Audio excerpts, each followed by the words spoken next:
Can you imagine? She only wanted help with a restraining order. That's it.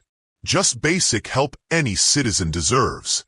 And for that simple request, she got drenched with ice-cold water, right there in the police station lobby, in front of everyone. The truth lies beneath the surface, and sometimes it takes a deluge to reveal it. Alright, smash that subscribe button like it owes you money, and give this video a big ol' thumbs up. It seriously helps us out. Also, where are you watching from? Drop your city in the comments. Whether you're chilling in New York traffic or hiding out in a cozy mountain village, we want to know. Alright, enough talk. Let's dive into the story of the day. The cold water struck without warning, a shocking assault that drenched her instantly. It cascaded over the rim of her weathered baseball cap, soaking her hair and streaming down her face, neck, and plain gray t-shirt. Droplets splattered against the worn linoleum floor of the Eastwood Central Precinct, leaving dark trails across the faded surface. The air hung heavy with the acrid scent of burnt coffee, musty paperwork, and the sharp pine disinfectant that failed to mask years of neglect. She stood frozen, her entire body rigid with shock and humiliation. No scream escaped her lips. No curse word followed. Only a sharp intake of breath caught in her chest, a sound mingling pure astonishment with barely contained fury. Water continued to drip from her hair, forming a small puddle around her scuffed sneakers. "I told you to get out," a man's voice thundered, vibrating with contempt as it echoed through the otherwise silent lobby. Behind the imposing oak counter stood Officer Dominic Wells, a stocky white man in his mid-40s, his face flushed crimson, eyes narrowed to hostile slits. The empty plastic water bottle still clutched in his hand. His expression carried a cruel satisfaction, the look of someone who believed he just delivered righteous punishment. "This is the Eastwood Police Department, not some dumping ground for your kind to cause trouble. Get out before I really lose my temper." The incident happened so quickly that the handful of people sitting on blue plastic chairs along the wall could only stare in stunned silence, eyes wide with disbelief. A junior officer arranging papers in the corner looked up, his face contorted with embarrassment and confusion, yet he remained rooted in place, showing no sign of intervention. The woman who had been doused slowly, deliberately raised her head, water still streaming down her face, but her eyes, no longer hidden by the cap's brim, had transformed. They were cold, razor-sharp, intensely focused, a stark contrast to her drenched, disheveled appearance. Those eyes fixed on Officer Wells, boring through his aggressive facade, assessing, analyzing, memorizing. "My kind," she repeated his words, her voice unexpectedly deep and clear, each syllable ringing with precision through the dripping silence.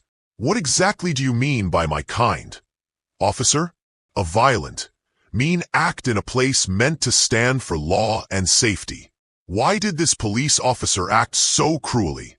What made him humiliate someone in public? Will this clear abuse of power get covered up? Or will someone finally face the music?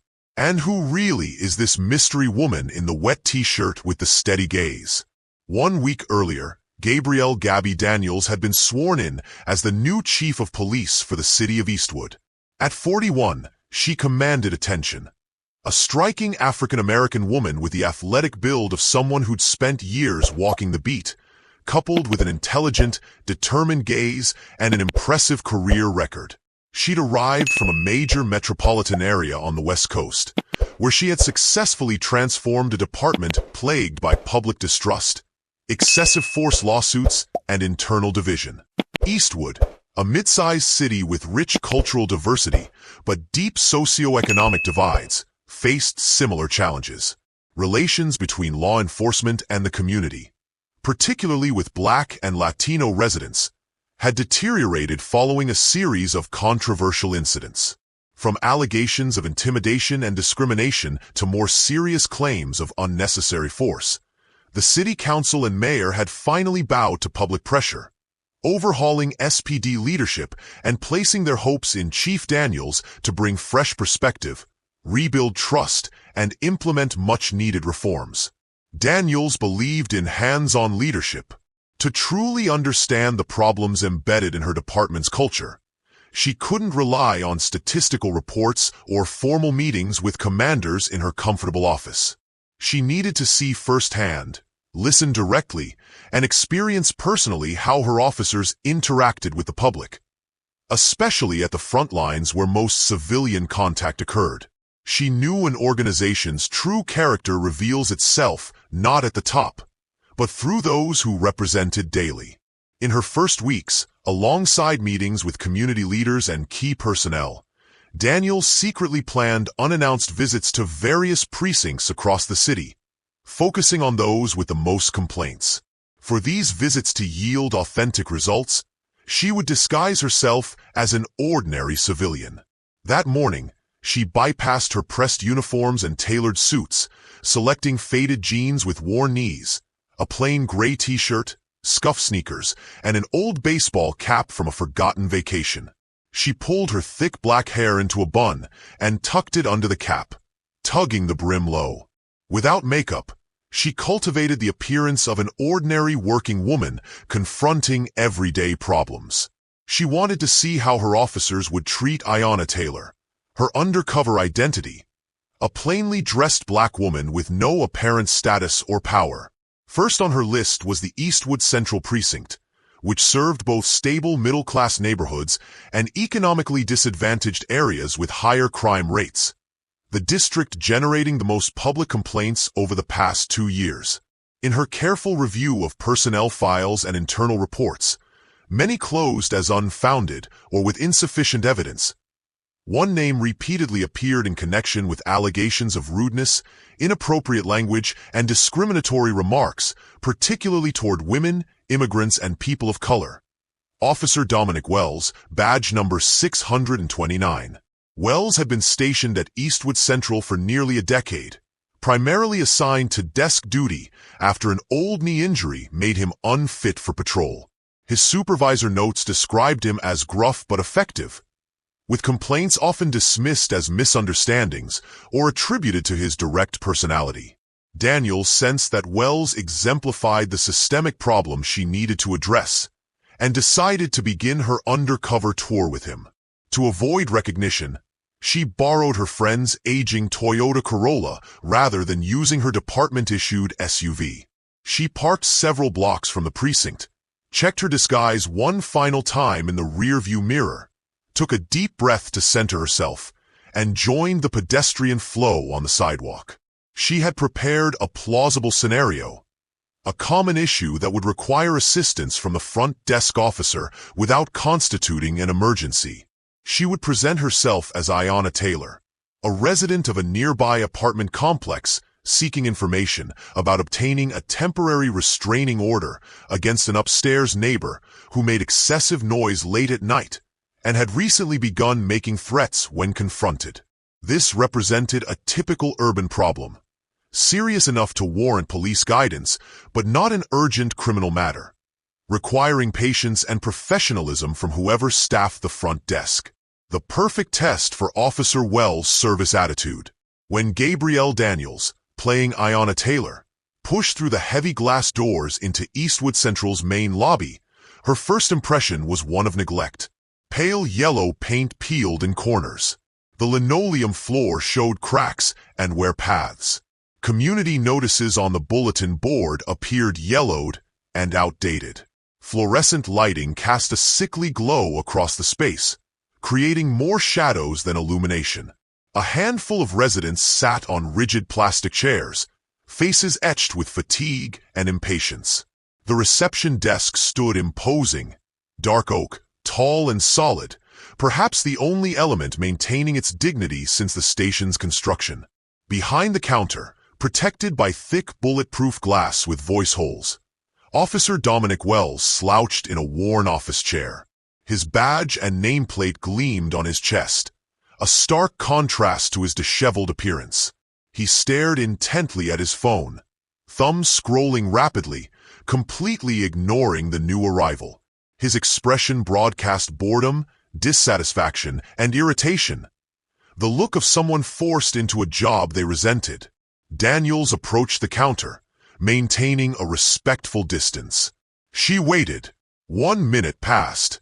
Then 2. Wells remained fixated on his phone, occasionally sighing in exaggerated frustration. Daniels cleared her throat deliberately. No response. Finally, she spoke, keeping her voice casual and respectful. "Excuse me, officer."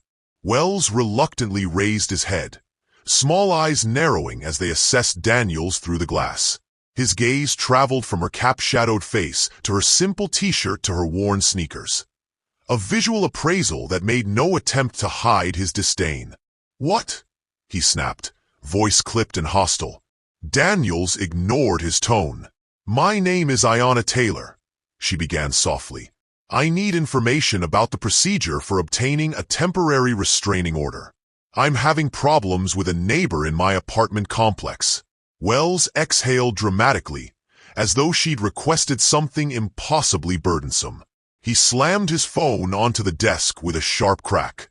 "A restraining order?" he repeated, voice dripping with exasperation. "You have to go to the county courthouse, not here. We don't issue those. Got it?" He looked away, rearranging papers with unnecessary force. "Yes, I understand the petition gets filed in court," Daniels explained patiently, maintaining her respectful tone. "But I've read that a police report is typically required as evidence before filing. I need to report harassment and threats from my neighbor." Wells cut her off harshly, his voice laced with contempt. "Harassment? Threats? Just another tenant dispute. Let me guess. Plays music too loud? Dog barks too much?" He sneered. "Look, lady, we handle real crimes here. Robberies, assaults, violence. We don't have time for your petty neighbor drama. Go home and work it out yourself." He waved dismissively toward the exit.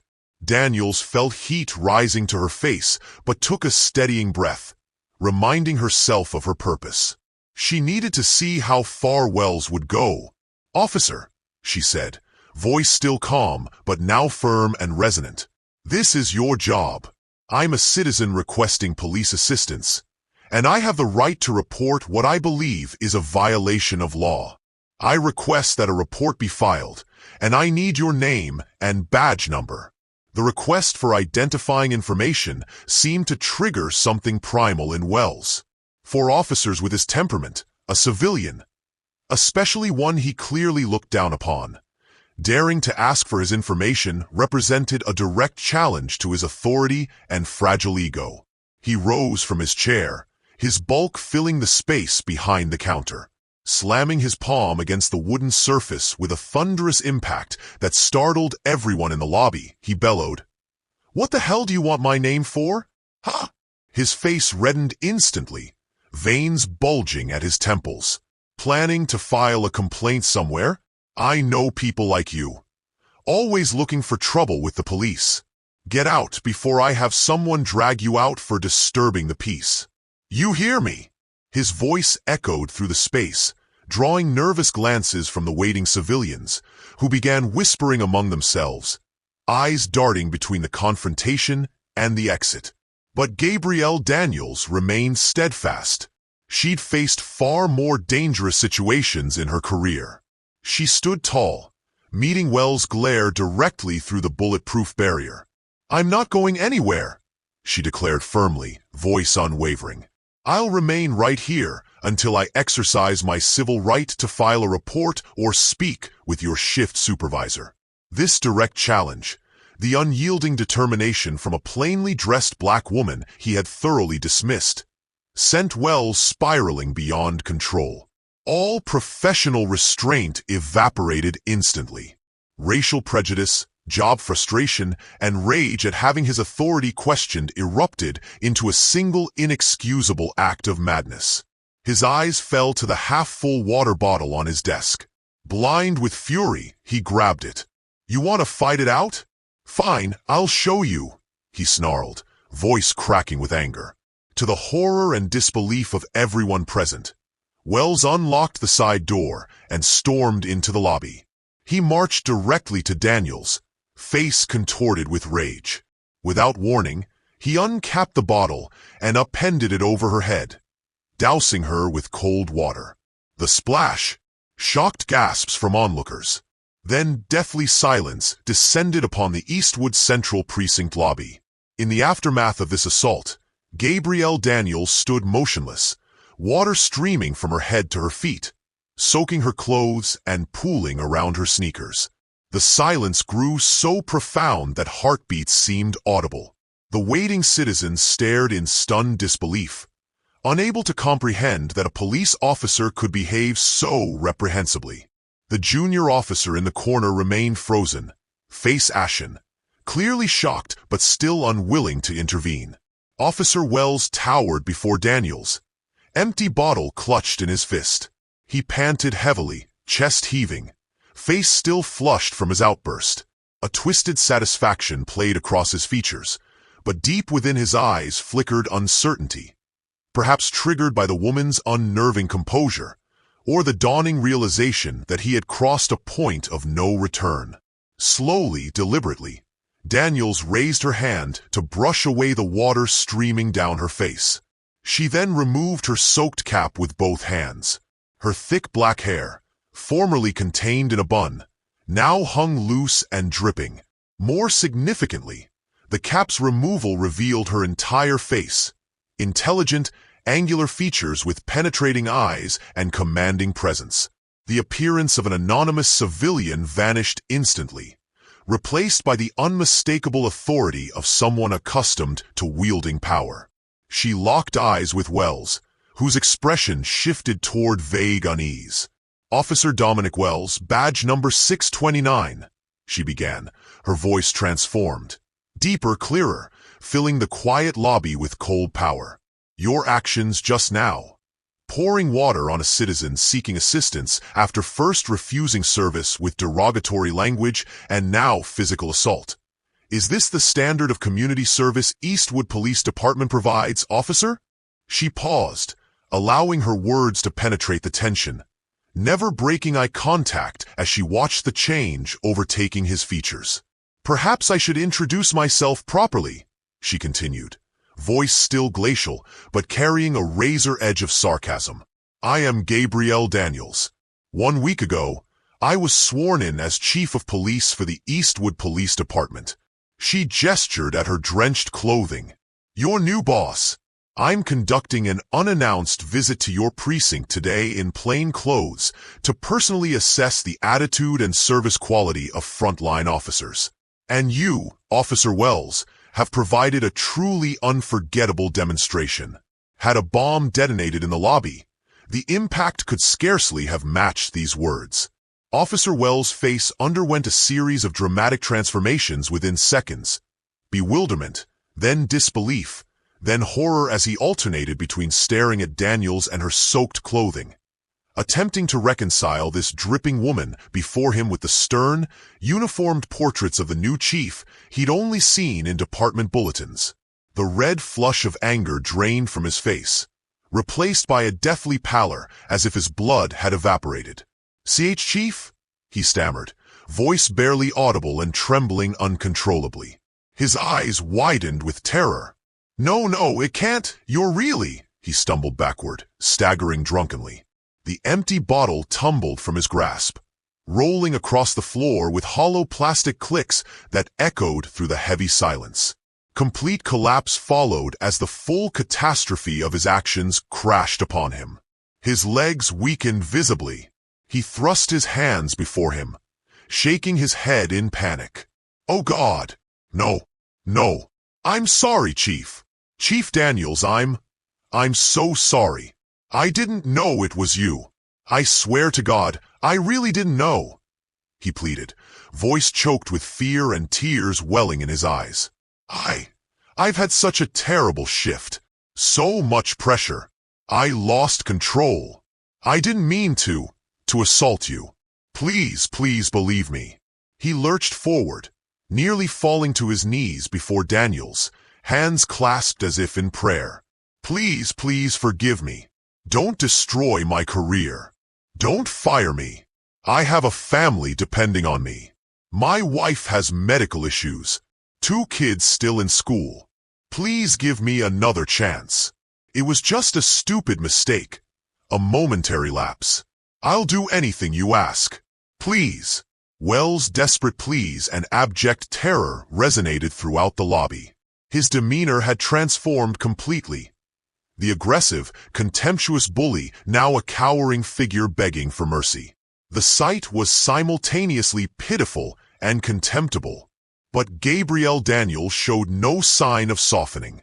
She looked at the almost kneeling officer with cold eyes. Not mean, but very disappointed and firm.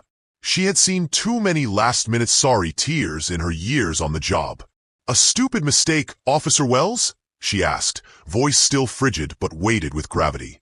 "You call it a stupid mistake to deliberately pour water on a citizen, whoever they might be, simply because they dared ask you to perform your duty? You call it a mistake to use derogatory, insulting language based on appearance and perhaps race." She shook her head, a slight but decisive motion. "No, officer. This isn't a one-time error. This is a manifestation, a symptom of a much deeper problem pervading this department's culture. A problem of attitude, prejudice, and disrespect toward the very people we're sworn to serve and protect. That's the problem I was appointed to address. And you've just provided a perfect case study." She shifted her attention from Wells to the young officer still frozen in the corner, face blanched with fear. "Officer," Daniels called firmly, "summon Lieutenant Harrison immediately. Tell him the chief is in the lobby and requires his presence at once." The young officer jumped to attention, nodded quickly, and nearly sprinted into the back offices. Less than a minute later, Lieutenant Harrison, a middle-aged man with salt and pepper hair and immaculate uniform, hurried into the lobby, his expression betraying confusion and concern at the urgent summons. When he absorbed the scene, Chief Daniels in civilian clothes, soaked from head to toe, and his subordinate, Officer Wells, crumpled on the floor in obvious distress. His confusion transformed instantly to shock and alarm. "Chief," Harrison stammered, approaching cautiously. "What? What happened here?" Daniels met Harrison's gaze directly, her expression unyielding. "Lieutenant Harrison," she stated clearly, "Officer Wells, badge number 629, is hereby suspended, effective immediately. Confiscate his weapon, badge, and radio. Escort him to a secure room, and ensure he has no contact with anyone until Internal Affairs arrives. Is that understood?" Yes, Chief," Harrison replied promptly, still processing the situation. He glanced at Wells, kneeling on the floor, with a mixture of anger and disappointment. "And Lieutenant," Daniels added, "prepare an official incident report immediately. Take statements from all witnesses present, and I," she emphasized, "will provide my testimony as the victim in this matter." "Yes, Chief. Right away," Harrison confirmed, turning to the still-collapsed Wells. "Wells, on your feet. Come with me." He and the junior officer helped the limp Wells upright and guided him into the restricted area, leaving Daniels standing alone in the center of the waiting room, clothes still dripping but expression unwavering. The Internal Affairs investigation proceeded with unprecedented speed and priority under Chief Daniels' direct oversight.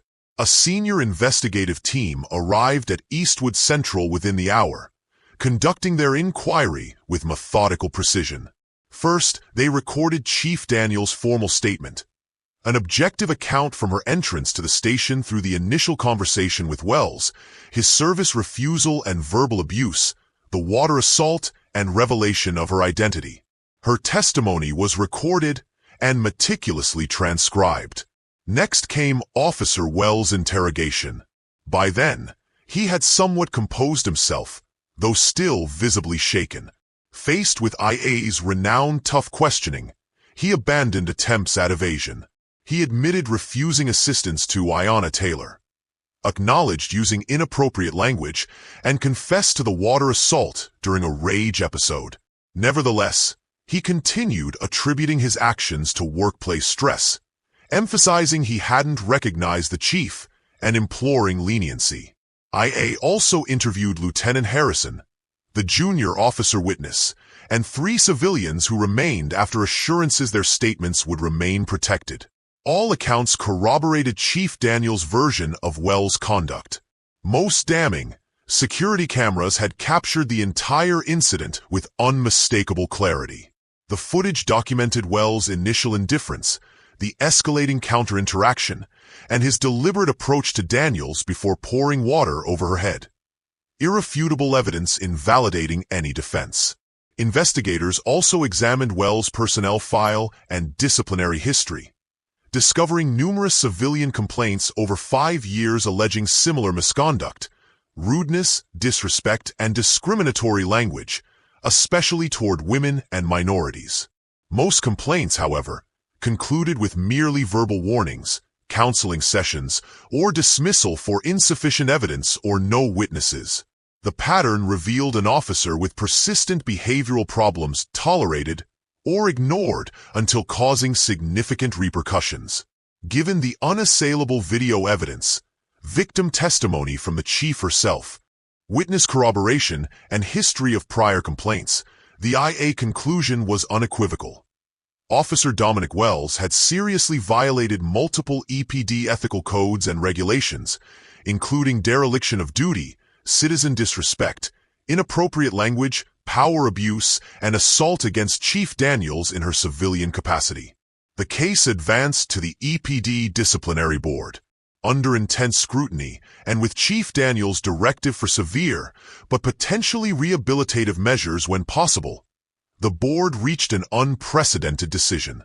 Rather than outright termination, though fully justified, they imposed disciplinary action combining punishment with opportunity for rehabilitation. 1 year, 12-month suspension without pay, an extreme financial penalty directly impacting Wells' livelihood and career trajectory.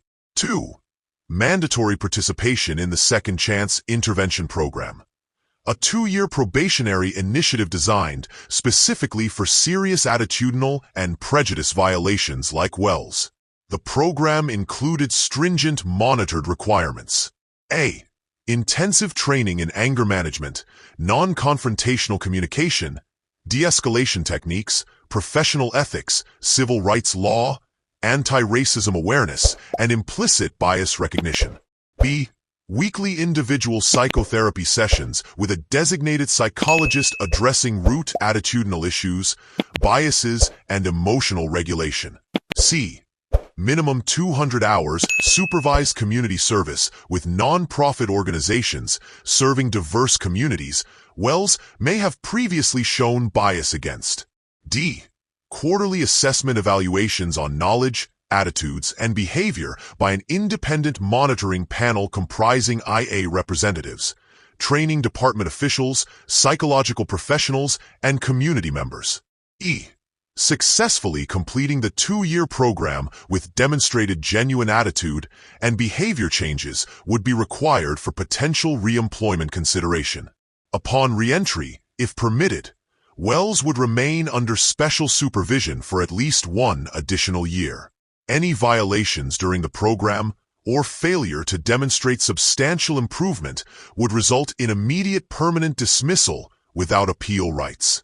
The disciplinary decision circulated internally and appeared in a press release from Chief Daniels, demonstrating her commitment to transparency and reform. The Wells incident and Chief Daniels' firm yet innovative response sent shockwaves through the Eastwood Police Department. A stone cast into stagnant waters, rippling through every rank.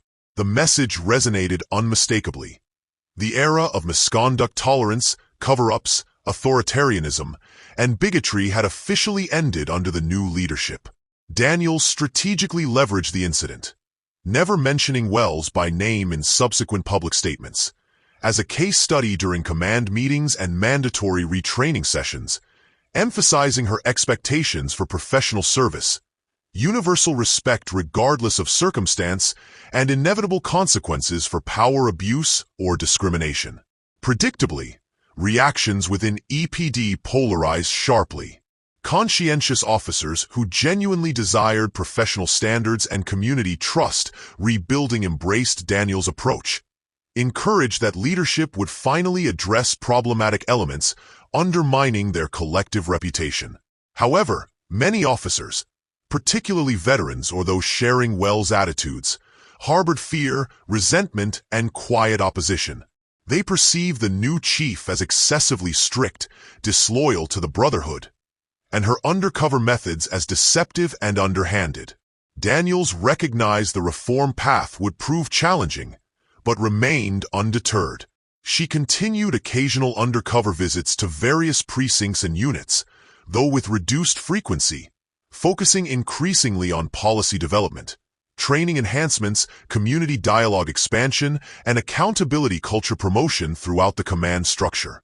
Her decisive action with Wells, while controversial, established foundational credibility and cautious trust among public stakeholders and activists, who witnessed concrete action behind reform rhetoric. Officer Dominic Wells began the Second Chance program amid complex emotions: shame, humiliation, anger, fear, and lingering resentment toward the woman who precipitated his predicament. The 2-year journey ahead presented formidable challenges, requiring confrontation with deeply ingrained prejudices and habitual behaviors. Whether genuine transformation awaited him, whether he would complete the program or face permanent termination remained uncertain. But he recognized this final opportunity required compliance or he would lose everything.